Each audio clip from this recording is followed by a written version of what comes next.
Dring, dring, dring. Le premier conseil de classe du PAF a sonné. Les professeurs de Mediamix ont rendu leur jugement.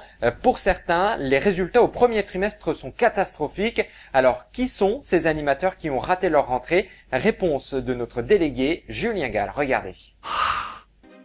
2 mois après la rentrée, 2014 s'annonce comme une année télé noyée dans les gros succès, mais aussi dans les importants échecs.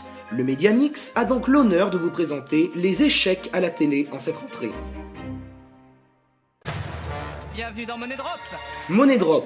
Oui, je sais, c'est étonnant, puisque le programme reste le numéro 1 en Access Prime Time à 19h en termes d'audience. En moyenne, 4 à 4,5 millions de téléspectateurs. Mais voilà, Money Drop est diffusé sur TF1, et la chaîne se préoccupe surtout du chiffre de sa centrale d'achat, le moment où la ménagère de moins de 50 ans, comme on l'appelle en télé, est devant son poste et peut rapporter de l'argent à TF1 en ne zappant pas au moment de la pub. Et en cette rentrée, Money Drop n'a jamais été aussi faible sur les ménagères. Malgré le coup de pied à droite que s'est pris le grand journal avec l'arrivée de Natacha Polony, Antoine Decaune reste toujours aussi gauche avec ses invités politiques en première partie. Pourtant, c'est bien la P1 du grand journal qui fait plus en audience que la seconde partie bobo policé et encensoir de Star, ne renouvelant pas la formule.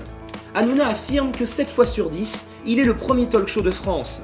Decaune ricane. Mais il est pourtant vrai que les audiences s'enflamment pour TPMP en cette rentrée, alors que le grand journal attire en moyenne 990 000 à 1,3 million de téléspectateurs.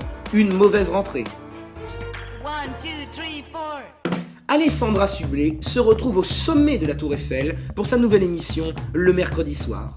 Exit donc la barque de Frédéric Lopez, place au glamour, à l'interview confession de star et place aussi malheureusement au manque de rythme, à l'absence de fond dans les interviews et au peu d'intérêt que suscite cette émission sur les réseaux sociaux.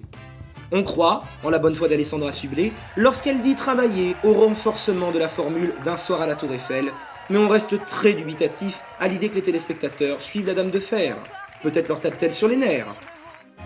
Et enfin, le trio des 3 E, Viguier, Coé, Play.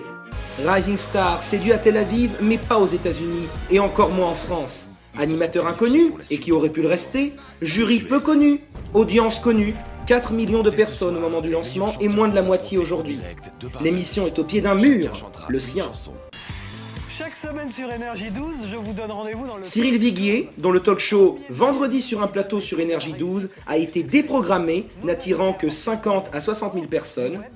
Et Coé, qui a le même problème d'audience sur Énergie 12 avec son émission Chérie, t'es le meilleur, même s'il n'est pas le meilleur.